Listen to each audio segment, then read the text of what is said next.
Hi, and welcome to Tea with the Fertility Godmother. I'm Denise Noyer-Erez, and what I get to do is help couples get their bodies optimally ready so that not only does it increase your chances of getting pregnant, but it helps increase their chances of having a healthy baby. Today's topic is we're going to discuss on what to do when you have a failed IVF. This is kind of a challenging topic. I'm going to just talk all the way through it. And if you have any questions or comments, please feel free to comment in the section below so that I can try to address those as well. And same thing, if you're watching this later, you're not watching it live, feel free to go ahead and comment. Would love to be able to help you and support you any way we can. So you can definitely comment, and we're really pretty good at answering those comments. So hi, and again, we're going to be talking about what to do when you have a failed IVF. So first of all, let's talk about what exactly is a failed IVF. There's different, I don't want to say, there's different ways that an IVF cannot work. The first way is, you're doing your first IVF, you're all excited, and then you go to the transfer. Everything seems perfect, and then you do the pregnancy test and it's negative.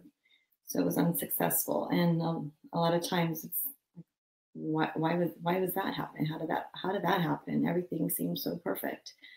And then another type of failed IVF would be you get all the way to the embryo transfer again, only this time you've had 2 failed IVFs, 3 failed IVFs, and you're going, what's going on? And nobody can figure out what's going on with you. And by this time, you've probably had many different tests. And then there's another way of failing an IVF, and that would be when you don't even get to blastocyst, your embryos die. Or you get all the way to blastocyst, but then your embryos are tested and none of them are genetically normal. So all these things are very traumatic and very shocking, especially when you've had multiple failed IVFs, because it's really hard to wrap our heads around the fact that it's not going to work, especially when everything looks good. Even when somebody has some trouble, there's so much investment, financial, emotional, physical, time. It's just a huge, huge investment. So let's talk about the first one. When it's your first IVF, and you're expecting everything to go perfect, and then you end up with a failed pregnancy test, a negative pregnancy test. So what the truth is that if there is a huge possibility of it not working, the only thing is it's really not discussed. Probably because everybody wants you to stay as hopeful and positive as you can, and and everything's looking good, so there's really no reason for you not to be positive and hopeful. And then it doesn't happen, and then there's that huge shock factor. So what do you do with that? You have to just kind of pick up, get yourself together, allow yourself to feel. And one thing that's really important, and I'll probably repeat this throughout all these steps, is you have to allow yourself to feel and move through that sadness, that disappointment. It's devastating, and it's okay to have those feelings. But what's important is that you need to move through them. So a lot of people come, when I see a lot of women, they come in, they're like, I have to be positive. I have to be positive. And you definitely want to have a positive outlook, but that doesn't mean that you can't feel sad or depressed or angry for a little bit, and whatever that looks like for you, whether it's a day or a week. If you get stuck in that feeling, that's when it becomes a problem.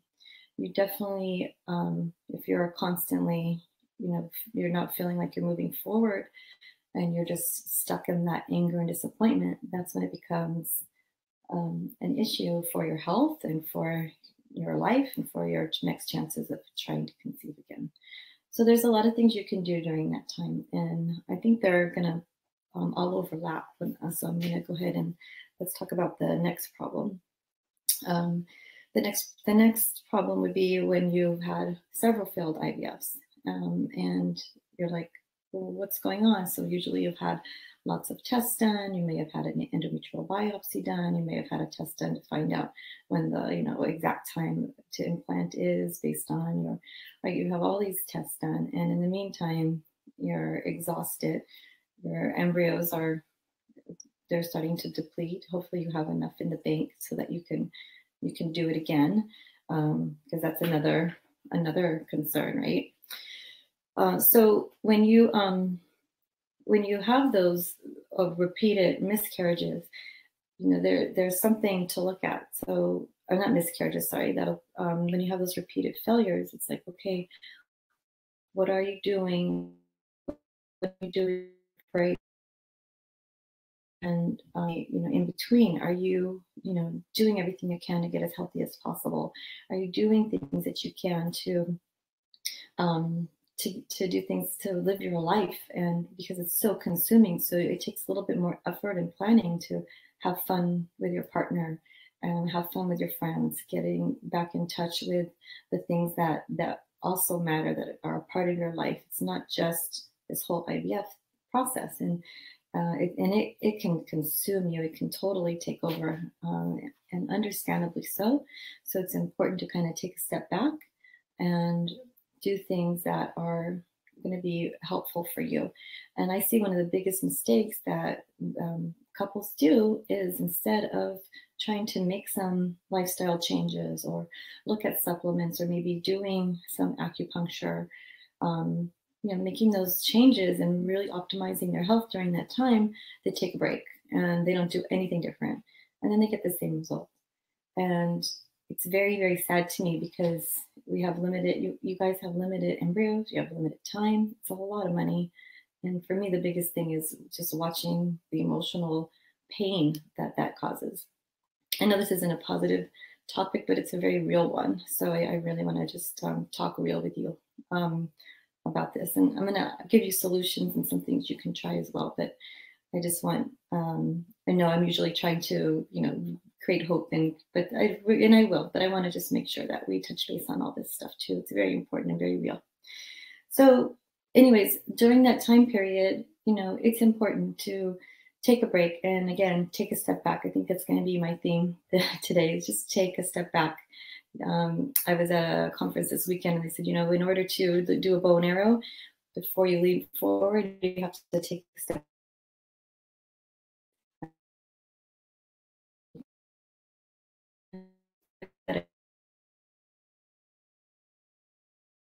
The IVF, or the failed IVF, where you have had, you've done a whole IVF cycle, and then you get to the embryos, and you don't even get to make it to try to do a transfer, right? Your embryos didn't make it to blastocyst, or they've made it to blastocyst, and you had them all tested, and they're genetically abnormal, and that's devastating. And what do you do about that? So really, in all these situations, what I like to do, unless you're doing, is really just get your body as healthy as possible. Now, if you're doing a frozen embryo transfer, you're not going to be doing a repeat IVF. So let's talk about that first. You already have your embryos, you have enough in the bank, and you're going to be doing it again. So in this case, it's definitely going to be up to the woman to get as healthy as possible and make some shifts and do things that she can. And I like to see it as a couples issue. The thing is hopefully what you've done is you've actually taken time to get as healthy as possible before you have the embryo, so that your partner's sperm is as healthy and strong as possible as well. Even if you're going to end up doing ICSI, you still want the best selection. So you're already past that stage. So now it's up to the woman, okay? And so what you want to do is you want to get your body as healthy as possible, because there's these chemical reactions that happen in order for the embryo to implant. And you want to increase what they call endometrial receptivity, or you want to, really create a nice, cushy endometrial lining or uterine or home for the embryo, if you will, so that it'll want to stay, or it can bind to in the right spot that it wants to. And so there's different ways you can do that, and that's by really eating clean and even doing a gentle cleanse. So you already have your embryos. You can take a step back, do a gentle cleanse, get really healthy, start doing some things with your friends and your husband again, and really trying to create that space of having fun, okay, and living your life. And you want to create a life, you want to enjoy it. And I know that, for many of you doing IVF, it's a blessing, and yet at the same time, it's like, why am I'm doing IVF? It's kind of crazy for us to kind of compute. So it's important to be grateful for that, and then also move forward so that you can, embrace your life again and keep living. So again, I guess taking a step back and then also moving forward. And there's many ways to do that, but eating clean and healthy, doing a gentle cleanse, having fun, getting up every morning and getting present to 3 things you're grateful for are some really powerful tips. And the eating clean and healthy is where I see a lot of people not wanting to do, because it takes work. But I think everything takes work and effort. All of our emails in our inbox take effort too. So, but it's just something that needs to be continually done so that not only can you be healthy, but it'll increase your chances because you'll have more of a balance in your body. And the same thing goes for you. There's a lot of foods that you can be eating to help nourish your body, depending on what's going on. So, I am a big believer in eating grass-fed beef, because you really want to build the blood. There's a lot of nutrition in the beef that you don't get from other foods, and it's warming. You have iron, you have the B vitamins, you have the folate, you have the choline. All of that you get in animal protein, mostly beef and liver. Liver is great if you're up for some liver, and so those are some things. A lot of green vegetables. So really, when you look at your plate, you want it to be, at least half, if not 3/4 vegetables, and then have a little bit of protein on the side. So I definitely think healthy protein, healthy fat, healthy fiber, and a lot of vegetables. Those are my 4 things that I recommend. Now let's talk about and there's a lot of supplements as well that you can take to help. So what happens is, your body has a lot of energy, and it needs to have a lot of blood, so you need to get blood flow to that area. So there's some supplements like L-arginine can be helpful in just helping thicken the lining and getting some nice healthy blood there. But that's the key. You have to eat healthy in order to have healthy blood and drink enough water. Did I mention that yet? That's a supplement that you can take. There's some Chinese herbs that you can take. There's acupuncture you can do, meditation.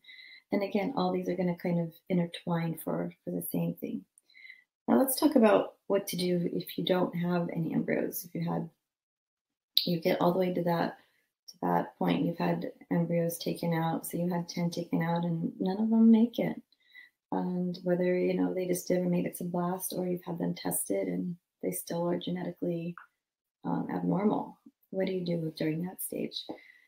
Well, this is definitely going to be a couple's issue. I mean, the doctors tend to focus on the woman, and the women definitely carry the weight, but the men have so much influence as well. So if you have the resources to do it again, whether you have the resources emotionally, physically, financially, to be able to do it again after you've had no embryos. And maybe I've had some people come in, they've done IVF twice and they've had no embryos, or sometimes 3 times. So what do you do at that stage? So this is when you want to, if you can, and I really want to invite you to just take a break and get as healthy as possible. So what happens is every month you have an ovulation, your body actually prepares for that ovulation 3 months prior. So your eggs are renewed every 3 months, about every 120 days, 100 days. And the same thing with the sperm. They go hand in hand. And so as a couple, I really want to encourage you to get as healthy as possible and do everything you can together. And unfortunately, I know there's a lot of guys out there that hop on board and they're like, yes, let's do this together. And then there's a lot of guys out there that just don't. They don't see the importance. And I really think that's a big issue because, guys, you are important too, and you have a big impact on the health of your, not only the pregnancy but the baby. And we know this now. So it's really important. I really want to encourage you to eat really healthy and clean. You know, cut out the alcohol, stop the marijuana, take supplements. You know, take a nice man's healthy vitamin, take some antioxidants. You may need, you know, some specific things like fish oil is a basic one. Oh, one thing you guys want to check, some doctors do this, but not all the doctors do this, is you want to make sure your vitamin D levels are healthy. And guys, you want to make sure your thyroid's healthy as well. And usually the woman's thyroid is tested by this time, or it should be. So those are all important factors. You might want to consider doing the epigenetics test and the DNA fragmentation test for the sperm to see if there's anything going on there that's going to impact the development of the embryo. So we know that around day 3 is when the sperm DNA starts to kick in, when that part of the sperm kicks in. So we don't know if it's the egg that doesn't have enough energy to make the embryo all the way to blast, and we don't know if it's the sperm that contributed to it. We don't know. So it's just, you have nothing to lose if all you're going to do is eat really healthy and take a few supplements. So, and that can just make a huge difference. One of the things, when it's so important, that it's one of the first steps that when couples come in to see me, I invite them to do our fertility cleanse, because it just really helps them get into healthy habits fast, eat really clean. And then, what happens is there's so many toxins in our environment, from our food, from drinking out of plastic, from just the air. It's really, if you research it, which you may not want to do, it's like, oh my God, there's so much. And anyways, our bodies naturally detoxify, but there's so much that kind of backs up in your bodies, so your organs can't function as healthy or as fast, because it's kind of like a traffic jam, right? So you want to do some gentle cleanses. The key is, though, is if you are going to do a cleanse, and you really need to be mindful of which cleanse you do end up doing, because some are more potent than others, and you don't want to try to conceive for that month. And there's some that are, which I don't do, there's some that are really, that you pull out some heavy toxins and metals. I do that, but only in specific cases. I really love our gentle fertility cleanse. And we're actually going to be having one online. We're going to be doing a group online fertility cleanse starting around May 19th, I think it is. Haley will post the link if you're interested in joining us. But that's a really good way to kind of get those toxins out of your body, because the phthalates and the BPA, and they impact the hormones. And we know that so you have a follicle, and the follicle houses the egg, and that follicle nourishes that egg. And so there's a lot of different communication going on inside your body. So if you can nourish that follicle and nourish that egg, and then you're going to be so much better off. And what happens is the chemicals, they actually interfere with that communication. Hey, Kareem. Hey, Heather. I just saw you on there. So again, if you guys have any questions, or you want me to ask something more specific to your case, or answer something more specific to your case, let me know.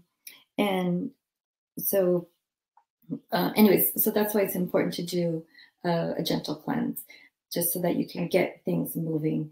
And there's some products that you want to take that help with the energy of the cells, would be like an N-acetylcysteine, and coenzyme Q10. And I'm just starting to implement a supplement called PQQ, which is a very potent antioxidant, and really helps with mitochondrial function. And these are great for brain health, but it's really great for every health, because it helps with what they call ATP production from the mitochondria, and that's the energy of the cell. So the more energy you have in your cells, the better off your chances that your eggs are going to be. And what happens when you take the egg out, there's up to 400,000 mitochondria in the egg. So you really need to feed them.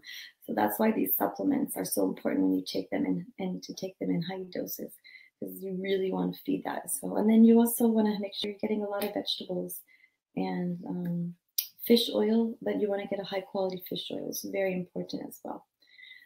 So there you have it. There's just a lot of things you can do. You can do, just again, take a step back and then move forward and allow yourself to feel. And feeling negative or feeling angry for a moment, whether it's, again, a couple days, as long as you just move through that and you move on, it's fine. It's not going to impact your health or your chances of getting pregnant. In fact, it's very real, and you find there's always this layer of, of fear when you've already failed an IVF cycle at any of those stages. If there's always this in the background, But I find that even if, let's say it didn't work, okay? Let's say you did everything that you could do. There's a peace about knowing that you took action and you did everything you could have in order to make it work, and even if it didn't work. And that allows you to move forward in a different way. It may not have been the way you originally planned, but it'll allow you to move forward and open a door for you that you may not have seen before. I've seen it in many patients who've come in and they only want to use their embryos or their DNA, right? And then they end up using an embryo adoption or an egg donor, and sometimes a sperm donor. So it just, you don't know until you've given everything you've got, and you owe it to yourself to get as healthy as possible and take those supplements that are going to be helpful for you, and eat really clean, exercise, and remember to enjoy and create some stuff, whether it's once a week, once a month, depending on what your lifestyle is. Even at home, create some fun with your partner. It's really important to live that life as you're trying to create a life, and we have our one life. So those are my suggestions for what to do with a failed IVF. I'm going to do a quick recap. One is to kind of take a step back if you have time. Just take a month off if you're doing a frozen embryo transfer. If you've had no healthy embryos, or you've had whether they haven't made it to blast or they were all genetically abnormal, take a few months off, and both of you get really healthy and take those supplements and do some acupuncture and do some meditation, 5 minutes a day. You guys can afford to do 5 minutes a day of some breathing exercise, and have fun. Okay, eating really clean. Those are some things that are very vital and make a huge difference for you. And just so you know about acupuncture itself, it really helps increase blood flow. So again, you want healthy blood flow, right? It increases the blood flow. It helps your body communicate with each other. So we have our cells and our brain and our organs are all communicating all the time with each other. It's amazing. So the acupuncture actually helps with that communication so that things function better. So definitely want to include your acupuncture in your plan. And, talk to your doctor. A lot of times the doctors, they don't recommend until you ask. So ask them, what else can I do? What do you think about acupuncture? Who do you think I should see for the acupuncture? Find all that out, because it's going to be really, really helpful for you. All right. So here's to your fertility health, and we'll see you next week. Again, we're going to be doing our fertility cleanse on May 19th. Please make sure to share this video. I forgot to ask you earlier, so please share the video so we can help others, and give us a thumbs up. And if you're interested in our gentle fertility cleanse, we'd love to have you. I am limiting it, so because I want to make sure that I can give the attention that I need to everybody. So we're limiting it to 15 people, and do ours. I'd love doing one with your health practitioner. All right. So there you have it. Give us a thumbs up. Check us out later. We'll see you next week. And here's to your health.